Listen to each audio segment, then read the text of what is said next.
Nadreen अस्सलाम वालेकुम, आपकी खिदमत में एक नई वीडियो के साथ आपका मेज़बान अज़हर है। नादरीन पीटीआई का रहनुमा शेर अफजल मरवत, जिसकी कल मुलाकात इमरान खान के साथ अडयाला जेल में हुई है।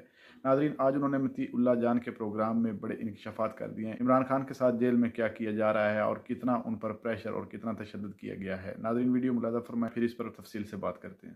आज आपने अपने लीडर कायद इमरान खान से अडयाला जेल में भी मुलाकात की है, तो सबसे पहले तो ये जो खबरें बाहर आ रही थी कि उनके साथ बदसलूकी की जा रही है या उनको सहूलियात नहीं दी जा रही, क्या सूरत हाल है? कुछ खान साहब से आपकी बात हुई, क्या बात बताई उन्होंने? मतीउल्लाह जान खान साहब जब से पाबंद सलासल हुआ है, एक दफ़ा भी न इन्होंने कभी हमसे ये पूछा है कि मेरी ज़मानत क्यों खारिज हुई या मुझे सज़ा क्यों दी गई या ये नीचे वाला फ़ैसला गलत था, बाद में 6 माह बाद में बरी हुआ हूँ। अपनी ज़ात के हवाले से कभी उन्होंने कोई शिकायत नहीं की। एक मुतालबा किया था, वो भी मुझे कहा था कि कोई जिम के लिए कोई साइकिल उनको फराम की जाए, जिसके लिए फिर अदालत से रजू किया और बाद में खान साहब को मिल भी गई।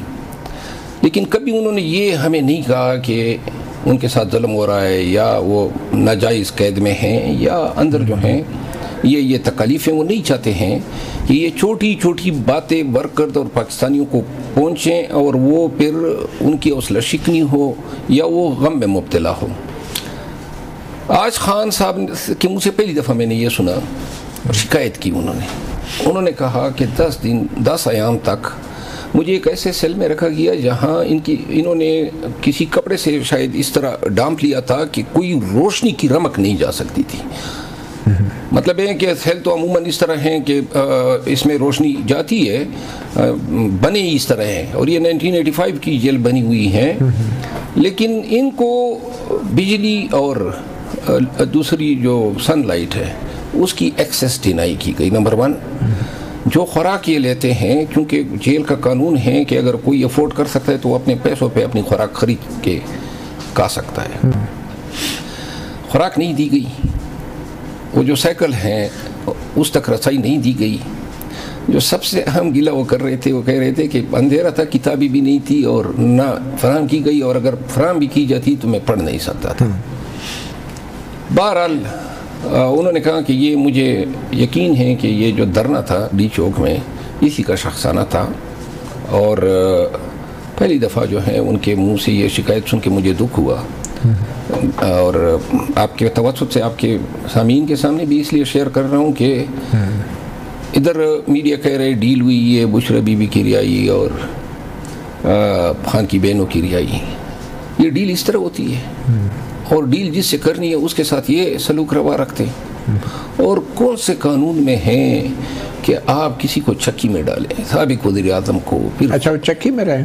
चक्की में रहे हैं ना, ठीक है, चक्की में रहे हैं। और फिर आप यानी इन खान शायद ये पहली बार नहीं हुआ कि किसी साबिक वज़ीर आज़म को चक्की में रखा हो या ऐसे हालात में रखा हो। हाँ, और खान ने ये भी कहा कि शायद वो इससे मुझे सबड्यू करना चाहते थे, बल्कि एक बात उन्होंने मीडिया पर्सन को भी कही, मैं उनके साथ खड़ा था।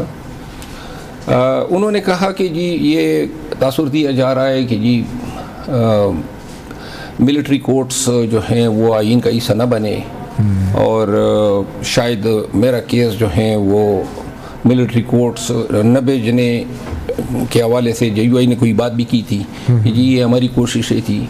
तो खान ने आज कहा कि मैं अगर कोई मुझे भेजना चाहे तो मुझे चंदा परवाह नहीं है, बल्कि उन्होंने कहा भेज ही दे, ये अल्फाज थे। अगर ये चाहते हैं कि भेजना है तो भेज ही दे। लेकिन शुरू में तो उन्होंने दरख्वास्त भी दायर की थी मिलिट्री कोर्ट्स के हवालगी के खिलाफ इस्लामाबाद हाई कोर्ट में शुरू में, क्योंकि एक बड़ा सीरियस कंसर्न तो था खान साहब का। नहीं, खान साहब एक बुनियादी हक है आपका हर पाकिस्तानी का कि उसको कानून के मुताबिक ट्रीटमेंट दी। मगर अब तो हुकूमत का फिर बयान आ गया था कि कोई ऐसा फैसला नहीं हुआ। देखिए, हुकूमत का कोई पता नहीं है, इनके बयानात की भी कोई हैसियत नहीं है, क्योंकि ये हुकूमत तो फैसले नहीं कर रही है। नादरीन आपने वीडियो मुलाज़ा फरमाई है। नादरीन देख लें, इमरान खान पर ये मुसलसल तशद्दुद कर रहे हैं, दबाव डाल रहे हैं, प्रेशर डाल रहे हैं।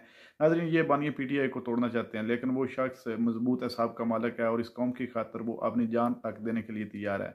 नादरीन जिस तरह शेर अफजल मरवत ने कहा है कि इमरान खान ने पहली बार शिकवा किया है कि ये मेरे साथ सलूक किया जा रहा है, ये बर्ताव किया जा रहा है। नाज़रीन, एक एक्स प्राइम मिनिस्टर के साथ क्या इस तरह का सलूक करना चाहिए? नाज़रीन, इस वक्ती हुकूमत जो है ये सिर्फ इक़्तिदार की भूख है और ये इक़्तिदार की खातिर किसी हद तक भी जाने के लिए तैयार है। इनको पता है कि इमरान खान एक पॉपुलर लीडर है और आवाम के दिलों में वो बसता है। हमने इसको बाहर नहीं आने देना, हमने ज़ोर ज़बरदस्ती और ताकत के बलबूते पर इसको अंदर कैद ही रखना है और इस कैदी में ही हमने इसको ख़त्म कर देना है। नाज़रीन, इनको पता है अगर इमरान खान बाहर आ गया तो वो हमारा तहस नहस कर देगा। नाज़रीन, इस वक्त जो मुल्क पाकिस्तान की सियासत है, ये सियासत नहीं, ये दुश्मनी में बदल चुकी है और वक्ती हुकूमत जो है वो सिर्फ दुश्मनी पे उतर आई है। वो PTI को मुसलसल टारगेट कर रही है और तनकीद का निशाना बना रही है और वो किसी सूरत भी चाहते हैं कि PTI का नस्त नबूद भी ना रहे और PTI जमात मुकम्मल तौर पर बैन हो जाए और बानिया PTI का नामो निशान ही ना रहे। नाज़रीन, अल्लाह ताला जिस तरह के उसे कौन मार सकता है, इंशाअल्लाह ताला इमरान खान की अल्लाह मदद करेगा और इंशाल्लाह इमरान खान ज़रूर सरखू होगा, क्योंकि बेचारी गरीब नेहती अवाम इमरान खान के लिए दुआगो है। लेकिन इंशाल्लाह ताला रात जितनी भी लंबी हो सुबह लाजमी हो ही जाती है। अल्लाह बेहतर करेगा। नाज़रीन, आपने वीडियो मुलाज़ा फरमाई। इस वीडियो के देखने के बाद आपकी इस वीडियो के बारे में क्या राय, कमेंट सेक्शन में कीमती राय दीजिए। अगली वीडियो तक अपने मेज़बान को दीजिए इजाज़त। अल्लाह हाफ़िज़।